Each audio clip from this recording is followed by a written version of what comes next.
Hey, good morning, everybody. Welcome to Colonial Classics. Today is July 13th, 2026. And you heard the news, recording in progress. That means that we are recording this meeting to be put on our YouTube channel later this week. We're also live on Zoom in case we have anybody who is joining us. I don't think we have anybody on Zoom today, but that's what we do. I'm Marcia Hildebrand, the current president of Colonial Classics, and I'm glad to see all of you here. We're going to start, I didn't say that we were called to order either, and we are. It's 11 o'clock. I had to use my gavel, so that's why I did that. All right, we're going to have Larry come up and give us some opening thoughts.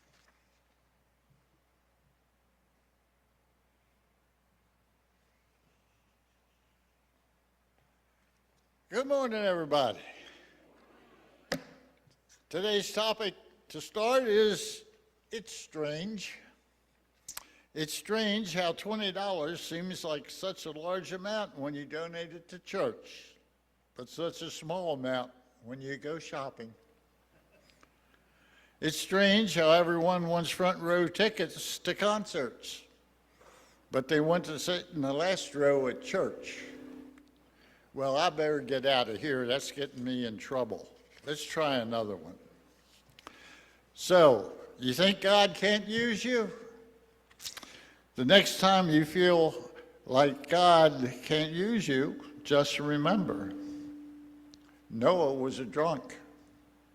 Abraham was too old. Isaac was a daydreamer. Jacob was a liar. There's too much, a whole list in that one. Let's try this one. Well, it must be all right. It doesn't even have a title. When God created woman, he was working late on the sixth day. I can tell right now I'm getting in trouble.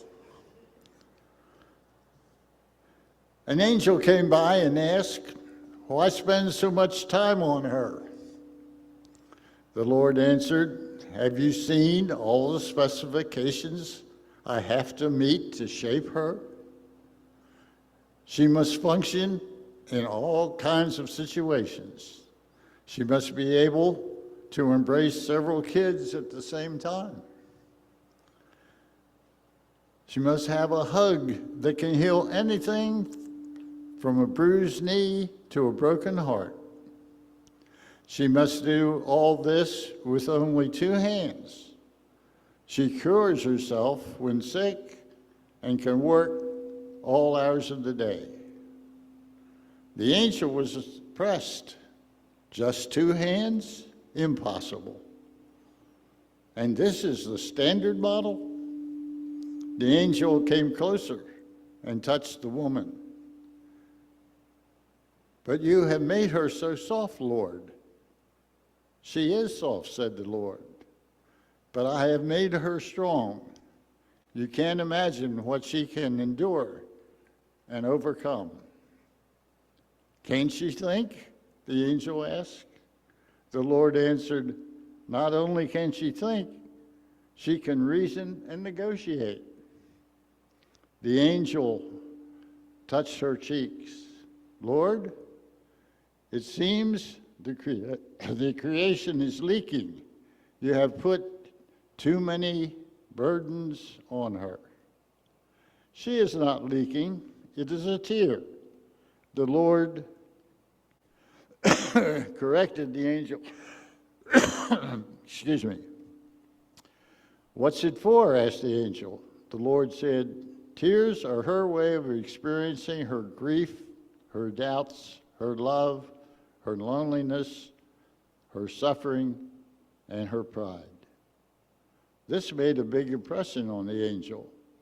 "Lord, you are a genius. You thought of everything. A woman is indeed marvelous." The Lord said, "Indeed she is. She has strength that amazes a man. She can handle trouble and carry heavy burdens. She nods happiness and love and opinions. She smiles when she feels like screaming. She sings when she feels like crying, cries when happy and laughs when afraid. She fights for what she believes in. Her love is unconditional. Her heart is broken when a next of kin or a friend dies, but she finds strength to get on with it.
Of something. Ooh, there we see, that saved y'all. I was going to have somebody come and dance, but now we've got our mic. All right, so Judy's going to give us our membership report, and then I'll tell you about the treasurer's report, and then we'll go into birthdays. Today we have 18 members and 7 visitors, one of which we know real well, Matt, our speaker, and somebody who must be related because her name is Beverly Evans also, but she's in the very back with Matt. And the rest of you, if you want to just stand up, if you feel like we don't know you or whatever, you can just stand up and give your name. Of course, we know Jackie also, Albrecht. And then we have Jolene Wines and Fred. Those two right there. And then we have, let's see. Oh, yeah. I must have forgot to put a V by their name, but y'all introduce yourselves.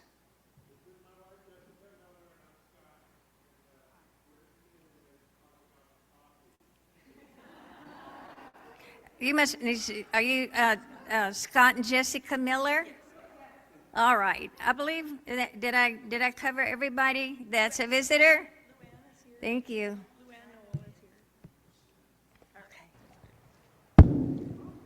Okay. All right. Lois is on a cruise, so I'm giving her treasurer's report. We have currently $1,297.34 in our account. And now it's time for birthdays. I need somebody to take pictures of the birthday people when they come up. So, all right.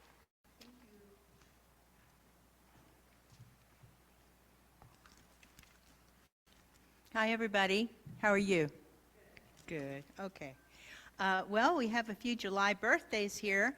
Is there anybody? Oh, well, let me go ahead and tell y'all first. First, we have our two of our newer people.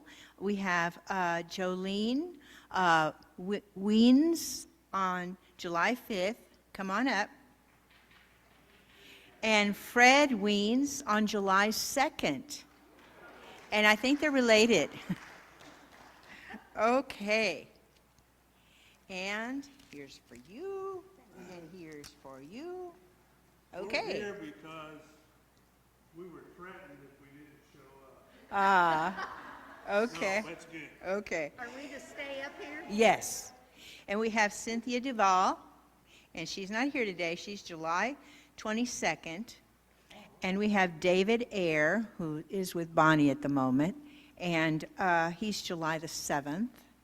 We have Tony and Aida Alonso. Tony is on July 23rd, and Aida is on July 26th. Wow. All right. And then, of course, we have Adana Hilkemeyer, also on July 26th, and she couldn't make it either. I was wondering, is there anybody else who has a July birthday that we're not aware of?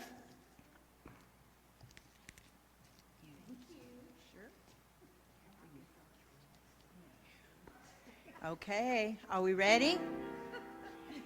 Happy birthday to you. Happy birthday to you. Happy birthday, dear Classics. Happy birthday to you.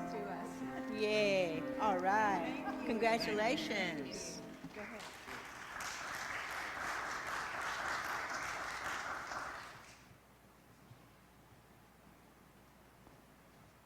All right, happy birthday to everybody. Fred and Jolene, I'll need to make sure I get your birthdays accurate so I can put them in the newsletter next year. Okay, I don't think we have much old business. The only thing I can think of is our current donation drive for children's socks and undies. And if you brought any, you can leave them on the table out there. We'll make sure they get to our Wesley nurse for our back to school event on August 1st. And the only new business that I have is some member updates. I did want to share with you that Bonnie Ayre experienced a physical and cognitive episode last Sunday that led to her hospitalization and then her admission to rehab. So she's in rehab right now. I don't know for sure what the plans or prognosis for her are, but keep her in your prayers. And we have other members too. Bill Duvall is recovering. Becky Schweers is recovering from very painful surgery. And so we have a bunch of people that we just want to remember and lift them up and their families for comfort. Is there any other new business that anybody wants me to mention? Games and chess meet tomorrow, right?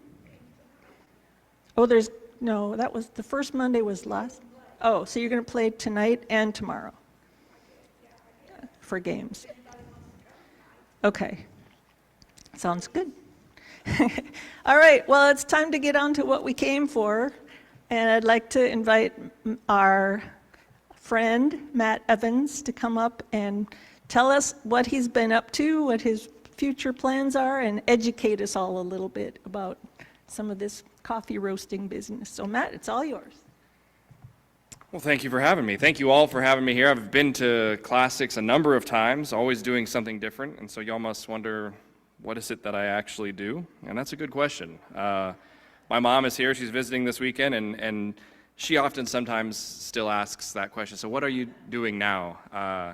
I came here 14 years ago with the intention to just kind of do my master's degree at UTSA and then go on to my doctoral degree. And then I fell in love with a nonprofit out in the Hill Country, the youth orchestras out there, and so I ended up staying and doing that for another 6 years. And through that time, got to book some really incredible acts, Leanne Womack, Ricky Skaggs, Tyler Childers, Robert Earl Keen, and through that, rolled myself into the city and the airport to start an entertainment program there, and then through that career ended up opening up the Rocket Lock and Terra with Legends Global. And in all that time, I've been here at the church doing this in the background. And so this next season of life, as some of you may know, August 2nd is my last day on staff here. That's primarily to do with the job that was the day job. And so I'm now the director of hospitality for the Alamo Dome. And so all the food and beverage operations there are what I manage. But today, the reason I have to leave right after this is I'm hopping on a plane to go up to Dallas because Legends operates AT&T Stadium and we have a World Cup game tomorrow, and so I'll be there helping do that. So I have absolutely loved my time here, and I love music, but I've always been interested, and I kind of go really hard into something. When I fall in love with it, I pursue it and want to learn everything about it. And this coffee thing came up when back in fall of 2024, I was working on producing a charreria, which is like Mexican rodeo, but also nothing like rodeo if you've ever seen it. There's a whole culture around it. It's very popular in Mexico. They have teams. It's an entire season. A lot of money behind it. It is a beautiful, lots of pageantry, lots of athleticism. The horses are amazing. And so I went down to Guadalajara in a series of trips to study this and learn about it because we were going to produce a mini charreria at the Rock. And during my time there, I would stop and get coffee because I thought I liked coffee.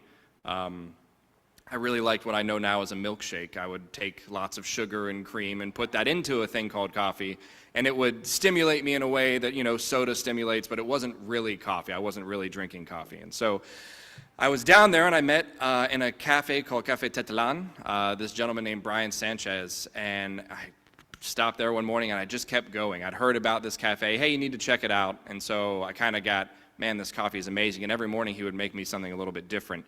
And in my time there, my tenure in Guadalajara, I asked him, I'm like, man, why does your coffee taste so much different than what I have in the U.S.? He's like, well, what do you have in the U.S.? And I explained, I was like, well, I like Frappuccinos, and he kind of laughed at me. I didn't realize how embarrassing that was until now. I know that was a very silly thing to say to someone that I didn't realize how significant he was. But so he said, well, it's mainly the issue with American coffee is that you don't grow any coffee in the U.S., and so you never have had a fresh cup of coffee. I said, no, I've had a fresh cup. Like, I've made it and then drank it. And he's like, no, that's not what a fresh cup of coffee is. And so began the journey that ended in where I am today and hopefully where we will continue to grow. But that one little seed of not knowing and tasting something and kind of being told there is another way to do it, and then asking, sequential questions saying, well, what next? Well, what do I need to do next? And so the first thing he said was, I was like, well, what if I want the coffee I'm having here in your cafe in San Antonio? How would I do that? And he's like, well, you need to get a roaster, and then you need to roast green beans in San Antonio. I said, that's not a problem. That's easy. I'll go get a roaster. And he says, okay.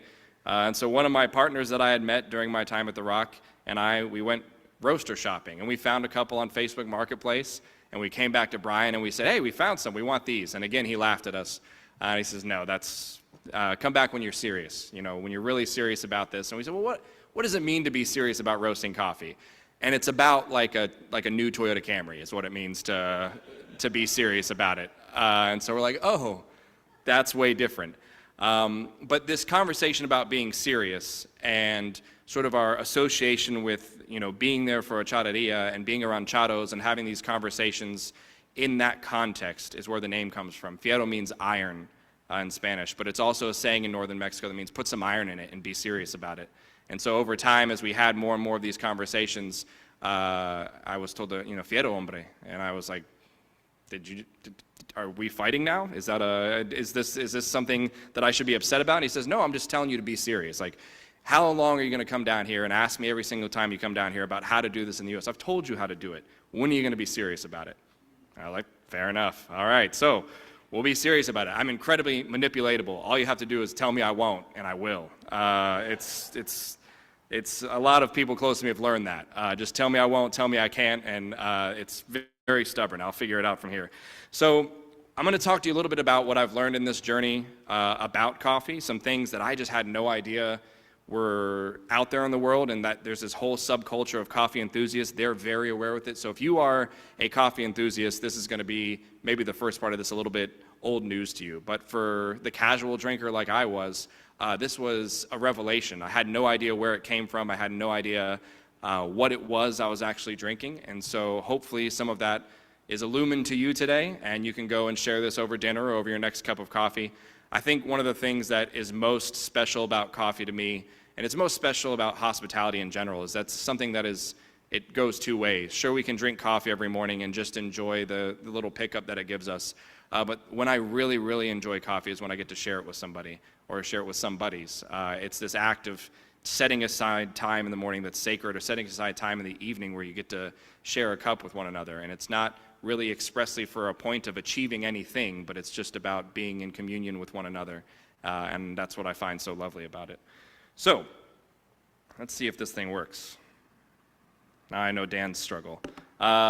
History of coffee. And so the very first story of that plant being ingested and something happened, and I think it's probably not a true story. but I'm going to tell it anyway because it's a good story. It's the dancing goats. I grew up on a farm. We had goats everywhere. And goats are already kind of crazy. But an Ethiopian shepherd noticed that when his goats were eating this particular plant, they got really dancy. They went crazy. He's like, my goats go nuts whenever they eat this plant. And so he took it to the local monastery, and they burned the plant because, that's at the time the peak of science. Well, what is it? I don't know. Set it on fire. We'll see what it does. And they noticed it was a very pleasant smell. And so they said, well, that's great. Let's take some of those ashes, and we'll put hot water on those ashes. And that was, colloquially, sort of anecdotally, probably not officially, the very first cup of coffee. And so it starts that far back where there was some folks that discovered this might actually be something that we want to ingest. And so, throughout time, it's developed and made its way through colonization, through Europe, through the Americas. I think it's interesting that we think of it as just this sort of permanent thing that's always been there, but it's still, it's not that old. It only came to the Americas back in the 18th century. And so that's where we started to plant and develop this. Coffee, we'll get to that in a second. And then, so the coffee that we drink, a lot of it's, if you go to Starbucks or if you go to your coffee shops, they're all out of espresso machines. Those didn't even come on the scene until 1938. And so it is still relatively new, but coffee is, in America, the second most popular drink drunk. It's water, coffee, soda. That's how popularity goes. In the world, it's water. Would you guess what number 2 is? Tea. You're absolutely right. Quite a bit of colonialism in the export and import of teas, and then coffee. So it's an incredibly popular drink that's been around for a very long time. A lot of folks it's a part of everyday life. All of the coffee beans in the world only grow in what's known as the coffee belt. And so you'll see that highlighted here. That's the region of the world that can grow coffee. And the best coffee comes from high up. The higher up you go, the more premium your beans are. And that's not necessarily a blanket rule all the time. There are exceptions to the rule. There are farmers who are doing amazing things at 2,000 feet. But really where coffee starts to kick into what we call absolutely premium, really good coffee, all the stuff that we get, is 7,000 feet and above. And as you can imagine, there's a lot of complexity in farming at 7,000 feet and above. It needs to be a warm, damp climate. You need to oftentimes have your fields laid out on elevation, so there's very few automated machines that can execute the harvesting of these beans. And so it's a very difficult thing to do. So once you're getting bulk coffee, that's its own thing. You can mass produce coffee, but the really good stuff is coming from this part of the world. It's coming from high up on mountainsides, coming from damp climates, and this is what's known as the coffee belt. Specifically, the region that we get our coffee from, we have 3 different regions in Mexico, but right now everything we're sourcing is from Veracruz. And so this is one of the fincas that we source from in Veracruz. This is Finca Citlatepec, sits right above 7,000 feet. Absolutely beautiful. Brian, our roaster, goes to these every single month to check in on how the labor looks, making sure it's all equitable, making sure the beans all look really healthy still, making sure that the farmers have everything they need, making sure that, hey, when we go to order our next pallet of beans from you, are they going to be there? And I say, yeah, no problem, they're going to be there. But he'll check up on the fincas to make sure that everything is still operating, making sure that the bean supply is there, and also staying up on trends. There are over 600 varieties of bean and more every single day. And so most of what we drink is an Arabica. Everybody's familiar with Arabica. But the variants of that we use are Mondo Nuevo, Sarchamore, and Bourbon. Probably never heard of that. But if I were saying like Sauvignon Blanc, Pinot Noir, it's very much the same conversation. It's just a different kind of cherry that has different characteristics, that grows a little bit better in different climates. And so that is what Brian is often searching. When you get to hear from Brian later, Brian, another beautiful thing about our friendship and our relationship is Brian speaks only slightly more English than I speak Spanish, and entiendo pero no hablo. It's not very good. Coffee grows on trees. I don't know if you knew that. I had no idea, never thought of it, but once I saw it, this was made very apparent to me. So what happens is you've got a blossoming flower that oftentimes is mischaracterized as jasmine. It smells a lot like jasmine. It looks like a jasmine flower. Over the lifespan of that flower, it will die and fall back into itself, and that's how we get the cherry. So the cherry first looks like that green, that's before it's ripe, then it turns red right as it's ripe, and then it's got a very thin skin, a very thin pulp, and 2 beans inside, what we call beans. However, in Spanish, when you refer to it, it's not frijoles, it's granos, so it's a grain, not the actual bean. And so what we see here is sort of the lifespan of what coffee looks like as it develops. We've got pre-ripe, ripe cherries, Then we see the beans extracted there with a little bit of the mucilage, a little bit of the pulp still left on the bean. And then what we call green beans, and I didn't realize how often I said, oh, we ship in green beans, and folks thought I was getting string beans. They thought, all right, well, somehow Matt turns green beans into coffee. And yeah, it'd be a gross coffee. But that's not what it is. So what looks kind of like a yellow bean there, that is a green bean. That's an unroasted bean. It's been processed one of 3 ways. There are only 3 ways you process coffee. And what it means to process is to take it from a cherry to a roastable bean. And so there's a natural process, a wash process, and a honey process.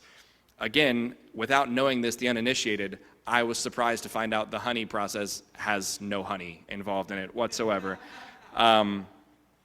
But we're going to first talk about the natural process. So what has been happening since they discovered those cherries can make those goats dance so many years ago is they said, all right, well, we got to get all this extra stuff off of the bean. How are we going to do that? We're just going to set the fruit out in the sun and kind of move them around and kind of rake off all the extra pulp, and that's the natural process. And so every premium coffee bean you have, and probably the more bulk stuff done in Starbucks and Dutch Bros and those coffee, they're processed this way. Basically, you heat them up, all the pulp and skin shrivel off, you kind of shake it off, rinse it off, and that's your coffee bean.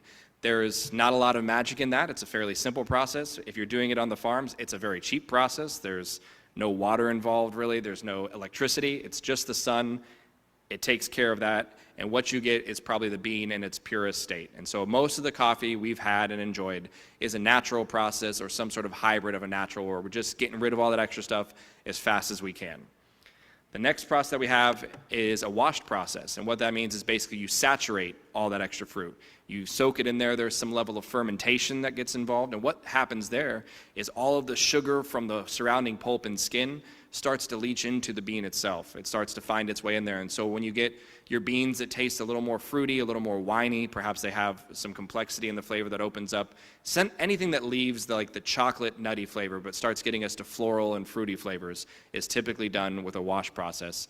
And I could see in some of your faces, you're like, what are you talking about, man? Coffee can taste absolutely like a wine. It can be incredibly fruity. It can be incredibly floral.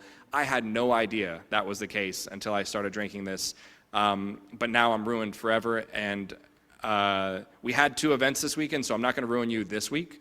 I'm going to ruin you next week. We're going to bring coffee and have it out for church, and so you can try some of those. I'll explain. We've had some of it back there already, but I'll bring some of the really good stuff so we can play with it and see what that looks like. As you can see here in this image, though, the beans float. Kind of looks like if you've seen like the what's the Ocean Spray commercials where Ocean Spray. It looks a lot like that, doing a different thing there. But essentially, we have one of our beans right now done in this process. I'll bring that one next week, and it just produces a phenomenal flavor. And then the third process, the honey process that involves no honey, is you shave the skin off of the cherries, but then you leave it there in the sun to do a natural process with that mucilage on it.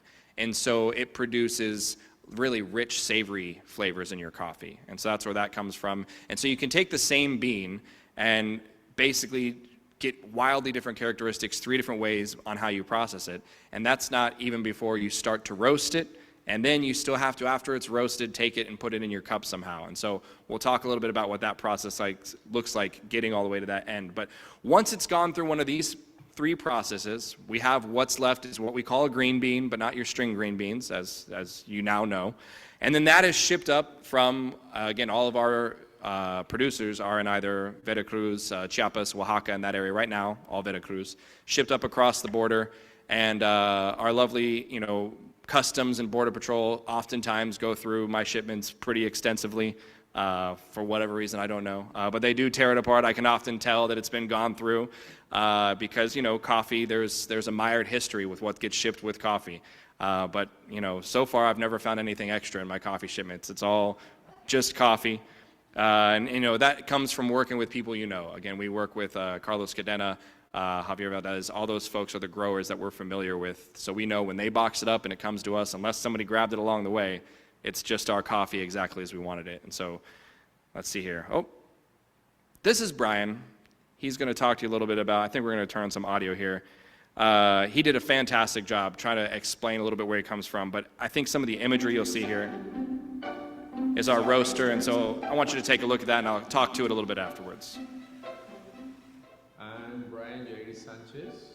I was born at Guadalajara in 19, I don't know what is the number, but I'm 35 years old, and I've been in the coffee things about 50 years ago, something like that, and that's it. Right now I start in the coffee business for a while, something like coffee shops, sell coffee, coffee roaster, all that. And my really job is find coffee beans and go to the farms and meet some producers and build the bridge between the roast and the farms. Piero is about the ranch life. That word means too many things, so it's good, but for the brand itself, it's the connection between that. The rancho things is a connection with Texas and Mexico things, you know. The charro things, the cowboy things is similar parts. So for me, Fierro, the name itself is about that. Roasting coffee is about the beans itself and how you transform the beans and convert it in products for make beverage, right? But the bean always is alive and always is changing. And my work in there is find the way or the correct way to development the flavors in there to give the best opportunity to extract that flavors to the cup. So it's not difficult, but it's more about the feeling about the bean, about the flavors, and taste it and repeat and find the best way to do it. Right? For me, the Mexican coffee is not about a stronger coffee or too dark, you know. It's more like a softly and delicate flavors. I mean, I find some coffees with the flowers, aromas, all that, and the acidity is good too. It's not the highest acidity in the world, but it's fruity, is wonderful for me. So the difference between, for example, African coffee or a Mexican coffee is about that the delicate, the softly, and the I don't know. I enjoy a lot of the Mexican coffee because the fruity and the delicate parts is in there, and it's really good, right, for me. So that's the different part. Coffee is about connections, you know, for me. It's connection with the bean, connection with the earth, connection with the farmers, with the people in there. And Fierro Coffee, for example, is the same for me. It's about the connection with the people, with my partners, and it's about the connection with the bean and translate it to share in here. And that's for me, Fierro.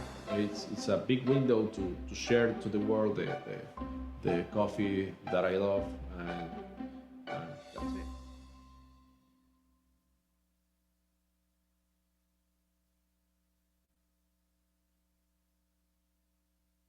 And maybe? There it is. I think we need to cut that extra feed so I can get rid of the reverb. Maybe? This is back there.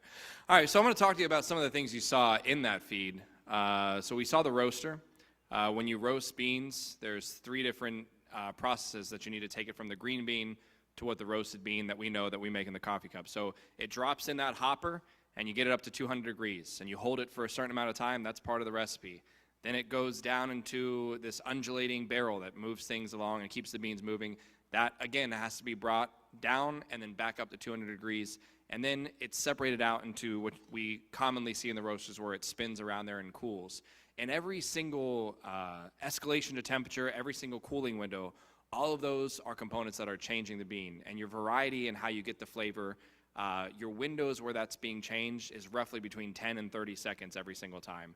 And so at each one of those steps in the process, Brian is checking the smell. What he means when he says the bean is alive, there's different moisture content in the bean. If you just got them off the branch, they're going to have a certain amount of moisture and oil content in there.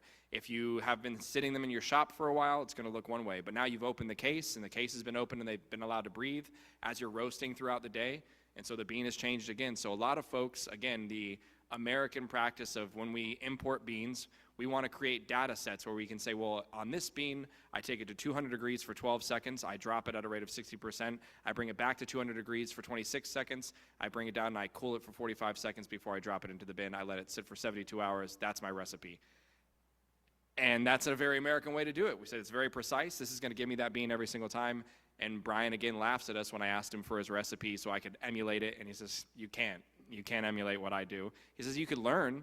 And then, like, the way you play guitar, he's like, in 10,000 hours, so whether that takes you, 2 years or 10 years, you can get to a place where you can understand this, but it is artistry. And so the difference between that consumer coffee that's produced in a way to be consistent in the cup every single time and premium coffee, which is produced to be the best expression of the bean every time, is what separates the worlds that maybe we're familiar with and the world that he introduced me to. He also talks about, in there you see him brewing espresso out of there. And so he has to ask me, where are we going to send this bean? Is this going to a restaurant that's putting it in a machine to drip all the time? Or is this going to a cafe where they're going to put it in an espresso cup? And they're going to make lattes, and they're going to make, cappuccinos, and they're going to do all these different extractions and pools. That changes how he roasts. I think a thing that we'd all be familiar with is, you've heard of a medium roast, a dark roast, a light roast. He's told me to stop saying that as well. We call him the professor, el profesor, because he lectures us all the time. And when I say us, I should have said this at the beginning, but the Fierro Coffee is 3 owners. So it's Pacho de Luna and myself. We met doing the Charreria event. And then Brian is the brains behind the operation when it comes to all the coffee. And so Brian lectures Pacho and I every time we think we've gotten something. We say, oh, well, we have this really insightful question that we've learned from our time here studying cafes in the U.S., and he'll really quickly reprimand us and set us straight again. But he is one of the bigger names in Mexico when it comes to coffee. And I think something that we hadn't realized before we got into this is that coffee in Mexico is kind of isolated.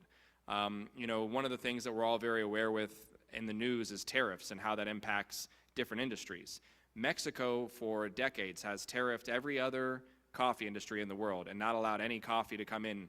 And so the coffee industry as a whole, if you look up Coffee Belt, even though there are tons and tons, millions of tons of coffee produced out of Mexico every year, it's not on any maps, it doesn't get talked about, it's not in there because they didn't play with the rest of the coffee world. It is a coffee culture thing that they didn't play with Mexico. And so we really haven't had a lot of access to Mexican beans for many, many years. However, a cup of excellence, like the Super Bowl, the World Cup of coffee, it adjudicates the best coffee in the world at that time, and every single year that gets redone. And so coffee is scored on a 1 to 100 scale. All of the best coffee in the world is 80 and above. Only 10% of the coffee in the world ever gets scored that. That's also one of our standards. We don't serve any coffee below an 80. So we have an 83, an 85, and 88. When you get into anything in the 90s, those are the competition winners. Those are coming in at hundreds of dollars per pound for that coffee.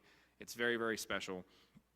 Mexico's won that now twice in the last 10 years. So beans out of Mexico have won Cup of Excellence. So they can't be denied. They're sort of being invited back begrudgingly into the coffee world. But for years, and still to this day, I'll talk to people and I'll say, our beans are from Mexico. And they say, well, I've never heard of coffee from Mexico, but boy, Colombian coffee is the best. Or boy, that, Asian coffee is fantastic. Or Hawaiian coffee, honestly, is one of my favorites. Really, really special stuff. And again, just like wine varietals, there's just different characteristics from coffee all over the world. And so It's not every day that you want to have a really heavy cab. Some days you just want to have a really light white for a hot summer day. And that is the same with coffee. There are some that are really rich and savory, and they're going to sit heavy with a really full mouthfeel, be almost velvety on the tongue. And there are others that are really light and going to be really refreshing as you drink in the morning, not going to leave you with any of that residual nastiness that feels like you've got coffee breath. Like, good coffee doesn't really leave coffee breath. That's another thing I learned. I'm like, wow, that's amazing. It's a clean beverage that doesn't make my breath stink. Or at least I've not been told it does. So anyway, back to some of the stories on how we got here, and I'm monitoring the time. I talked to Marcia, like, I talk a lot if I get set off on something. I can go forever and ever, and so I want to try to, I'm mainly holding myself together with these pictures that I don't get too far and talk about too many different things. But this is one of my favorite stories of our young company so far. We officially started November 1st of last year is when we founded the company. That's the start date. We had a big party out at our roastery. But in the weeks leading up to that, we were promised we were going to have our roaster months before. And it kept getting pushed back, and it kept getting delayed, and it kept getting held up. And so it was at the final step. It was at the border. We'd gotten the check-in. It was at a processing facility at the border in Laredo. And for whatever reason, my partner, who does speak Spanish very capably, was unable to go get it. And so I got sent down to go get it. And if you've ever tried to do business at the border, it's its own unique culture. And so he said, hey, when you go down there, we should plan to have about $2,000 in cash. And I was like, what? And he says, yeah. And he's like, just in case anything comes up. And I was like, all right, well, we'll see. And sure enough, I get down there, and it was lost. It was unable to be found. I had a truck. I was ready to take it back across the border, and I was told, sorry, we can't find it. It didn't come here. I know you have your confirmation, but you're not coming in my facility, and I can't find it. And so that's when I was told, all right, well, what can I do to help you find it? And he says, well, I could get some guys in here, but I need to pay for that labor. And, oh, of course, all right. And he's like, and then there's the registration, so we need to talk about what that costs. So, not all the money that we had brought, but a considerable amount of it later. I did get this box, and I was promised that there was a roaster inside. And so we put it on the back of a truck and started driving it up from Laredo back here to San Antonio. You see what the box looks like. It's a very nondescript box, but we know that it's made in Mexico, as evidenced by the Hecho in Mexico right on the front. But driving it back, just got the waves from Border Patrol. They didn't stop at all. I think it's the blue eyes. They just thumbs up me and let me keep going. So that was fantastic. We got it back to our roasting facility and realized we didn't have a door big enough to get it in. We don't own the facility we roast in. It's in an industrial park. And so in the middle of the night, we both took out a wall, put it back in, and put the wall back up. And so in the morning when our other colleagues came in, there's a print shop there, and there was a car tinting shop. We went through the car tinting shop, took out their wall, and put it back, but we couldn't find it was French door, or it was a single door before, and it didn't work. We did the math wrong, so it became a French door. And it was kind of funny. For weeks, nobody said anything. They just were like, didn't this used to be? And we're like, I don't know what you're talking about. Don't worry about it. Pay no attention to the man behind the curtain. So that's Pacho and Brian.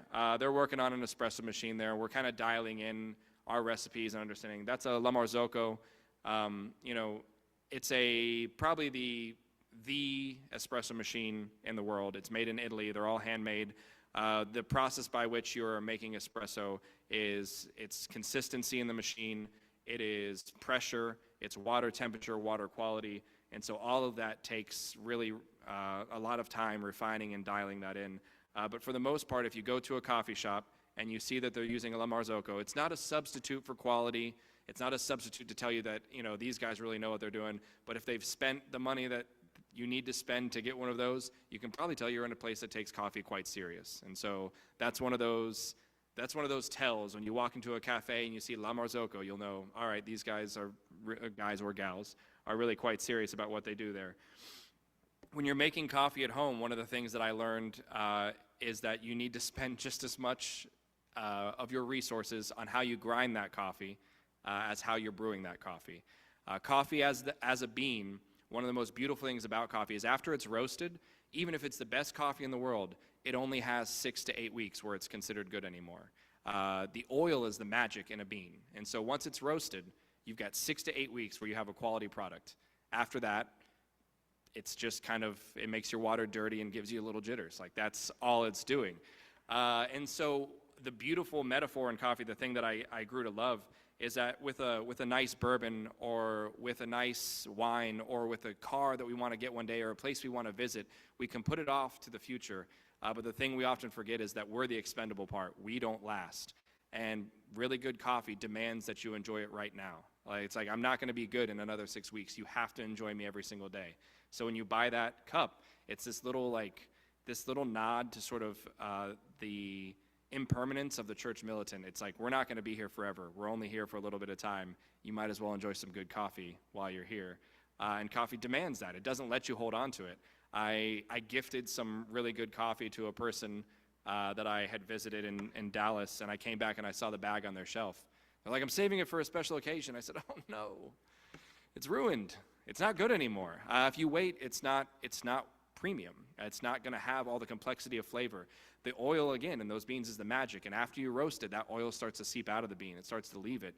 And that's why when you grind your coffee, when you grind it, you make it more susceptible to losing all of that oil again. And so that's why really premium coffee is ground and then immediately brewed. And so if you're trying to up your coffee game, the one thing you could do that makes the most difference is get whole bean coffee from anywhere, it doesn't matter, any whole bean coffee, and then wait to grind it until you're just about to brew it. That's going to change everything. Now, as you get better beans, as you get a better grinder, you can get really far down the rabbit hole and eventually own your own coffee company, and it's not a get-rich-quick scheme, that's for sure. It's not happening. But it is a lot of fun to get into. So let's see what I have next in here. Yes. So when we get these beans and we're trying to figure out how to talk to you about flavors, there's the process in coffee called cupping. And it's essentially like a wine tasting, but it's much more academic. Wine tastings are a fun thing you take family to do out in Fredericksburg. A cupping is an intense hour-long process by which Brian just yells at you about your palate. I'm just kidding. He's very nice in it. But what we see there is, you can look at the table, there's 3 different cups on the table. And so in a cupping process, you examine the bean as a whole, you take notes. You then grind the bean and you take notes. And then we pour water at 196 degrees directly on top of that. And you'll notice, how many people here have ever had a shot of espresso? All right, not many. All right, so maybe you've seen a shot of espresso. There's that thing on the top called the crema. It's that light-colored foam that sits up there. That's actually not the good part, but it is really pretty. That is all the carbon dioxide escaping from the beans in that process. It sits up there on top, and you'll know that if there was some to escape, you'll know that you had a good bean. But that's not what you want to savor. And so that process comes up here in the cups, and you have to scoop it all out and clear that away. And then if you've ever done a wine tasting, you know that they ask you to go across your tongue. Same thing with coffee. And so you take it up in a spoon and you suck it through across your palate and you start taking notes on what that flavor profile is. And at the end of the day, there's going to be a group of people that we've all agreed roughly this coffee has this flavor profile, it has this mouthfeel, and this is what we're going to put on the bag and explain this is what this coffee tastes like. And so it's sort of done through consensus. If you want to be a part of one of those, every 3rd Saturday we've started doing them for free out at our roastery, just kind of teach people about premium coffee and what that looks like and what the experience is. And hopefully it's a fun thing. It's not really complicated. You can do it at home. You can add that to the list of things you can do with your friends the next time. Now you'll know how to do a coffee cupping. This is Pacho and I. We got invited to speak on Great Day SA about the coffee. In this one, I'm making a French press. French press is one of my favorite ways to make coffee. And again, as I mentioned, all of the magic in coffee comes from the oil. So when you pass coffee through a drip filter in your Mr. Coffee, you lose some of that to the filter. It's not a bad way to do it. It's just one of the ways to make coffee. And when we're trying to get the most flavor, either out of espresso or a French press, you're getting the minimally reductive process. It's just not taking anything out.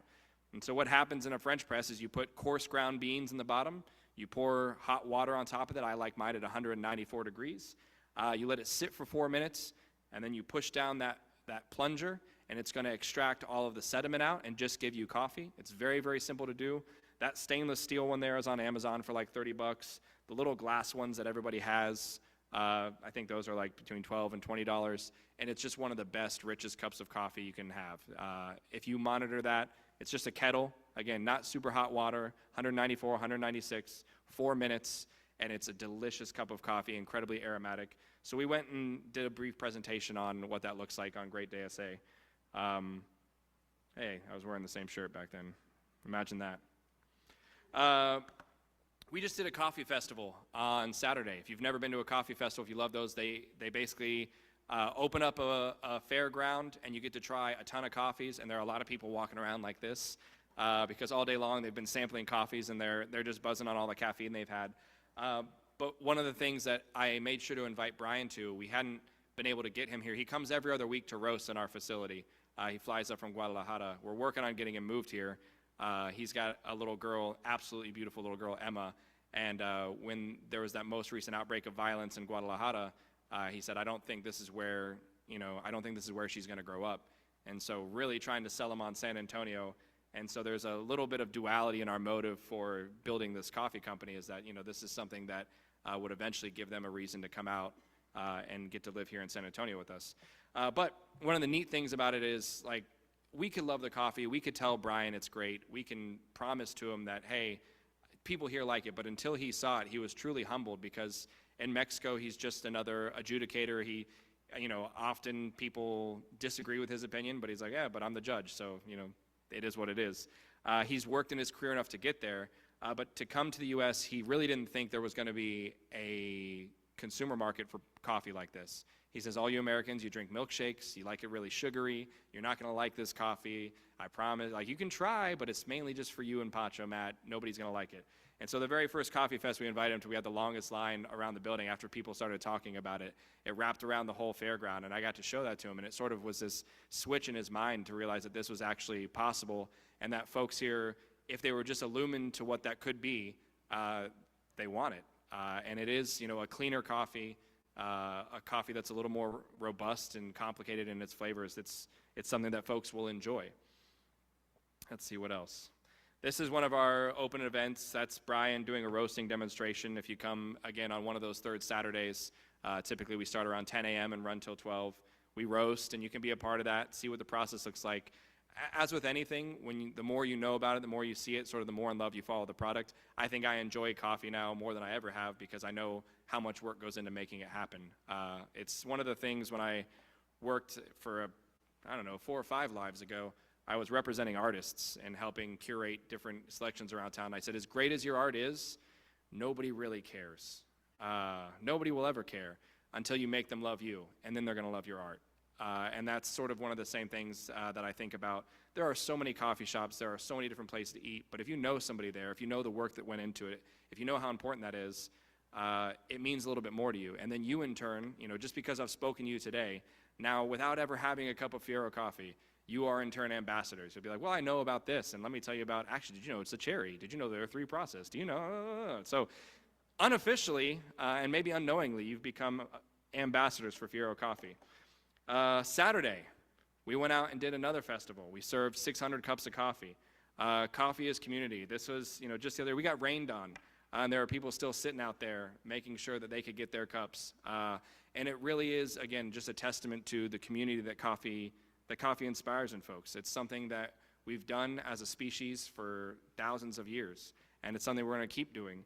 And, in our small part, to bring some new flavors and some new experiences and an opportunity to break bread and share a cup with one another, that's really just, that's our calling. That's what we're excited to do. It's great that we get to do it as a family. It's great that I get to share it with y'all. And I think at this point, I'm going to open the floor. If you have any questions, I think we can probably do like 2 or 3 of those, maybe, if you have any coffee questions. It could be, hey, I'm making it this way. Is that correct? Or what would you recommend to do differently? Or you could just ask me about anything, like La Cantera area. So if you hit the Dominion turnaround, it's going to be right there after the Lexus dealership. And today, my partner Pacho, the reason he's not here is he's picking up a coffee trailer. So to this point, we've just been roasting. But at the end of August, we will have a little cafe. It's got beautiful oak trees over the top of it. We'll have the trailer out there with the rope lights and the picnic tables, and it'll be right there off of I-10. And so you can come out and get a cup of coffee, hopefully beginning of August. I'll make sure to let y'all know. But again, that's part of this life transition, so there's going to be a lot of focus on that coming up, and that'll be here today, Lord willing. He's going to go pick it up. Once it gets safely parked back on our property, I'll feel much, much better. But the good news is it's only in Houston. I know he's not going to get a hit up for registration fees and extra things pulling it from Houston. So, yes, ma'am. Well, my understanding, if you have fresh coffee like you're talking about, it is healthier for you also. Yeah, so I have some horror stories, and I kind of talked to Marcia. I didn't want to ruin everything coffee for you, but for the most part, when coffee sits out after it's roasted, it needs to aerate for 70-ish hours where a lot of that carbon dioxide is being released.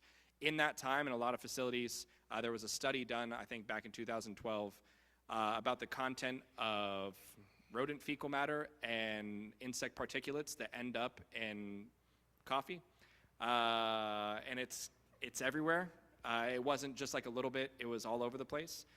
Coffee also releases moisture perpetually, and if it's not immediately sealed and after it goes through that process, cleaned and sealed, it starts to mold as well.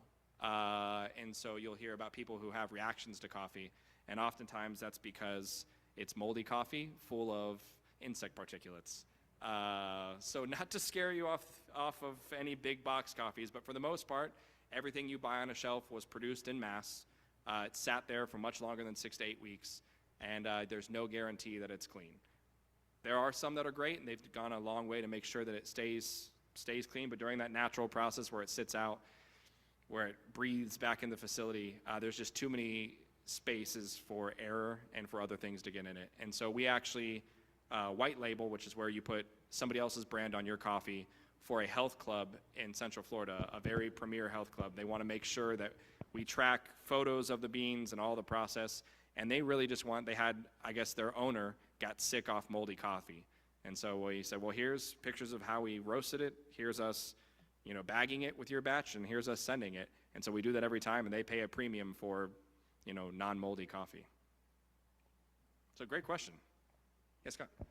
You mentioned coffee sampling next week. Do you mean on Sunday or Monday? It'll be on Sunday, sorry. Okay, great. Yeah, so I'm going to Good answer. I'll bring in our coffee, and we'll roast it here. And so I'll have 3 different coffees. And so I'll have our Fiero blend, which is going to have like a candied fruit body with a chocolatey nutty finish.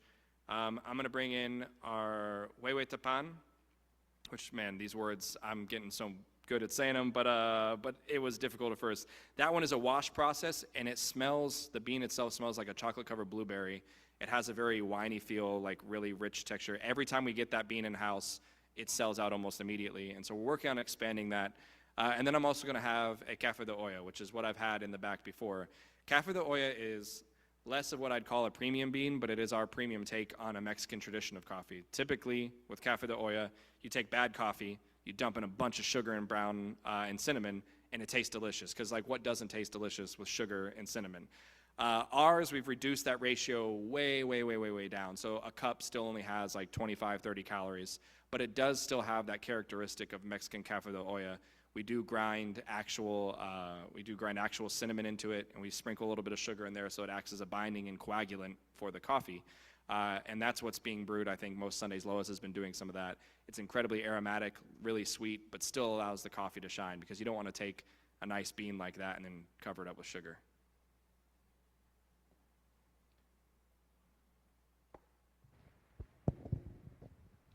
Hi, Matt. Are you familiar with the process of making decaf coffee? And do you have any Yes. types that you recommend? So we're working on decaf. The problem is it's a supply issue, and that a lot of these folks that are doing the really great beans are not optimized for decaf production. And so we're working on finding it, because there is a tremendous amount of folks that are like, I would like to have a decaf coffee that tastes good too. Right now, decaf is more functional than taste. And so we're working on trying to get some of our growers to grow in a way that we can optimize the bean for decaf that still maintains a lot of the flavor. Because for the most part, what we're taking out of there, all the oil is also where the caffeine is, and the good stuff out of that bean. So there's a certain amount that just is in the bean inherently.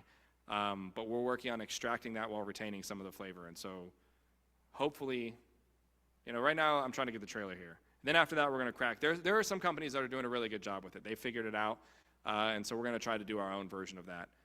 But El Profesor has a plan. He knows how to do it. He just said, we need to get some other things in line first. Yeah. Since your machine comes from England and it's very technical, what if something goes wrong with it? Do you have a technician that can fix it? Yeah, that's a great question. Don't wish that on me. No, I'm just kidding. So the roaster is pretty basic. It's basically like a grill in 3 stages. And so the roaster is built in Guadalajara, and that one we can mostly fix on our own. It's burners that are replaceable. It's the chassis itself will last for decades. It's a 50, 60-year machine, especially since it's inside, climate controlled. It'll be fine forever. The Italian espresso machine that comes from Europe, those are a little more fickle. And there are folks here in town that specialize specifically in La Marzocco repairs. My favorite coffee shop in town is Theory Coffee. It's right there by the airport. It's a truck right on the corner of Nacogdoches and 410. And Mark in there, Mark is the guy that owns that. He is also like the professor in his own way. He is playing with particulates per million in the way he includes minerals into the water that makes the coffee. And so he's really nice with it. And he has a La Marzocco that is not a Toyota Camry. That's more like a BMW 5 Series. His is really nice. And so he put us in touch with some guys in Texas that specialize in working on those machines. So you're absolutely right. It is a very, very specialized field. But it's similar to like organ builders and makers. Thank goodness the coffee industry is a little stronger than the organ industry because there's just not anybody that knows how to do that work anymore. Piano tuners, there's fewer and fewer folks who know how to do that work anymore. Luckily, because coffee is still such a robust industry, there are a lot of folks and even more entering into the market now that know how to work on these machines. Yes, ma'am. Website, or do you have a link that we can go to order some? Yes, I should have put that up there. That's genius. It's fierocoffee.com, and you can order from there. And we just hit 1,000 followers on Instagram, so we're about to roll out a buy one, get one special. I didn't want to make this a pitch at all. Like, I expect nobody to buy anything. But if you like coffee, I know where you can get some good coffee. Really, I've been so thankful for the support of this community. And so, just tasting it and let me know what you think, that means the world to us. But yeah, fierocoffee.com. And if you punch in code FieroFam, so it's Fiero and then FAM, you'll get a discount on there because y'all are family. Yeah. So I understand that coffee is rich in polyphenols, and polyphenols are anti-inflammatory. So I would think this audience might. Yes. Is there anything you'd like to say about that? So again, the vehicle by which all that's carried is the moisture content in the bean. The actual grano itself doesn't hold any of that stuff. And so if you've heard of the benefits of coffee, but then you're buying coffee off of a shelf that was roasted 8 months ago, it isn't doing you any good. It's not there. It has long since been gone. It might be there in some traceable amount, but essentially it's mostly like, I used to love the H-E-B, like Pecan Street, like it's a delicious coffee. It's mostly sugar on old beans. Like that's what it is. And so the word I'm looking for is like the homeopathic, that those elements that are included in coffee, the anti-inflammatory, all of that is lessened every time you get farther and farther from just the bean itself. And so any shop that's roasting in town, there are a couple that do it really well. That's where you're going to get the most of that. A fresh bean roasted in that 6 to 8 month window. Enjoy it soon. That's where all that gets to, and it'll feel better too. Again, even as immediate as your mouth, if you're drinking coffee that's not fresh, it feels like it coats your teeth, and you got to go like rinse your mouth out to get that out of there. That's not how premium coffee tastes. Once you taste it, you get flavor that sits on your palate for a little bit, but your teeth don't have a sweater on them. That's the biggest tell. If you feel like there's a sweater on your teeth after coffee, that's not good coffee. Yes, sir. Do you recommend a website or a publication or a book to get in deeper in the weeds? Like, so there are so many. What I would do is I'd reverse engineer a coffee that you like, find out where it's grown, and then kind of take it from there. Every single farm nowadays, every single finca all over the world has social media and a website where they're sharing what they do with their bean. And the stories are so varied and different. And similar to, and Bob and I know this, In the AV world, if you talk to 10 different AV guys, they're all going to say 9 of them are idiots, and I'm the only one that knows how to do it right. It's very similar in the way coffee's grown. Like, they all have an idea about what's right and the way to do it. And really, we're just lucky to have them, and we're lucky to benefit from that. For instance, the bean that is an 88 that Huehue Tapan is a grower, Carlos Cadena. His finca sits at 2,000 feet. He'll tell you anybody that has to farm above that is just stupid. They're trying too hard. But it's his fermentation process. He ferments in steel vats like you would sour beer. And he puts a little bit of sugar in there as well. And so that kind of gets that process going. And he says, well, if you're clever and creative, you don't need to do that. It's like, yes, but not everybody is you.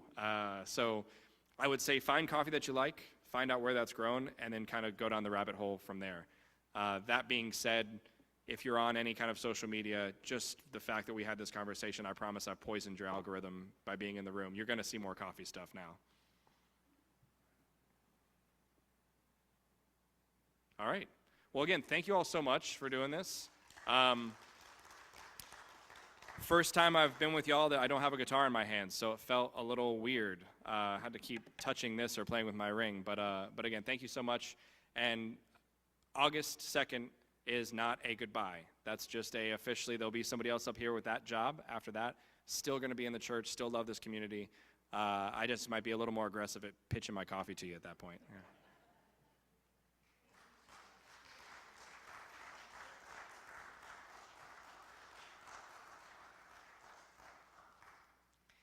That was fantastic, as we knew it would be. Matt's a great presenter, and we're looking forward to that coffee on Sunday. Remember fierocoffee.com and the code FieroFam. We can use that. Our next meeting is going to be August 3rd, and we'll have a presenter from the Ronald McDonald House. I'm not sure yet where lunch will be that day, but I'll let you know when it gets closer. And then now let's have a blessing for our meal. If Lynn would come up, and then you're all invited to stay for lunch in the Hospitality Center.